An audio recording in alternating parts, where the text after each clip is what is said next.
ஆரோக்கியத்தை புறக்கணிச்சு உணவு முறைகளை மாத்திக்கிட்டு வர்றதுனாலையும் அதிகரிச்சு வர்ற வேலை பளுவால ஏற்படுற முறையற்ற தூக்கத்தினாலையும் எக்கச்சக்கமான நோய்களால மக்கள் பாதிக்கப்பட்டு வர்றாங்க.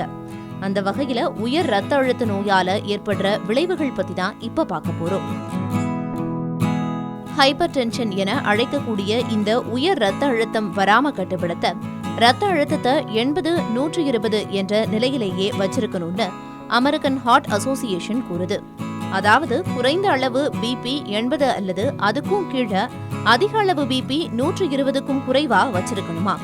இல்லனா தமனிகள் ரத்த நாளங்களோட சுவர்களை சேதப்படுத்தி தீவிர ரத்த அழுத்தத்தை உணரச் செய்யும். இதன் காரணமா அடைப்பு ஏற்பட்டா இதயத்துக்கான ஆக்சிஜன் மற்றும் ரத்த ஓட்டத்தை அனுமதிக்காது. தீவிர தாக்குதலை உண்டாக்கி உயிரையே காவு வாங்க வைக்கும். அதனால ஹை பிபி தானேன்னு அலட்சியமா இருந்தா அபாயகரமான பக்கவாதமும் மாரடைப்புமே ஏற்படும் என்று நிபுணர்கள் சொல்றாங்க.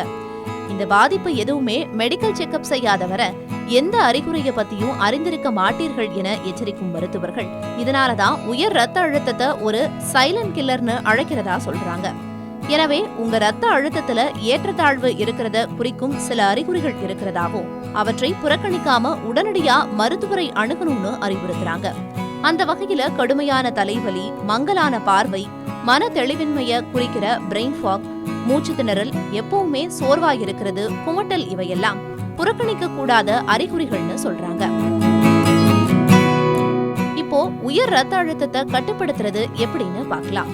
வயது மூப்பு, மரபியல் மற்றும் உடல் எடை அதிகரிப்பு உள்ளிட்ட பல காரணங்களால ஹை பிபி வரும். ஆனா இத லைஃப் ஸ்டைல மாத்துறது மூலமா கட்டுப்படுத்த முடியும். அதன்படி அதிக அளவிலான உப்போ சோடியம் நிறைஞ்ச உணவுகளை சாப்பிடுறத ஸ்டாப் பண்ணணும். முடிஞ்சா வாரத்துக்கு ஒரு தடவை உப்பு சேர்க்காத உணவுகளை எடுத்துக்கலாம்.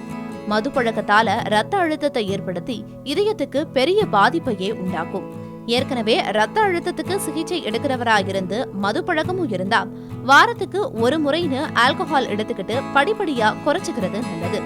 அதிக அளவிலான ஸ்ட்ரெஸ், பதற்றம், டிப்ரெஷனால பாதிக்கப்பட்டவங்களாயிருந்தா அவங்களுக்கு கட்டுப்பாடற்ற ஹைப்பர் டென்ஷன் வருமா. அவங்கெல்லாம் கட்டாயம் மெடிடேஷன் செய்யறது, நல்ல சாங்ஸ் கேட்கறது போன்ற ஆக்டிவிட்டிஸை செய்யலாம்.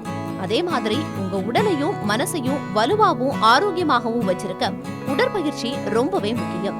தொடர்ந்து உடற்பயிற்சி செய்யறதால இதயத்தோட ஆரோக்கியத்தையும் ரத்த ஓட்டத்தையும் சீரா வச்சிருக்க உதவும்.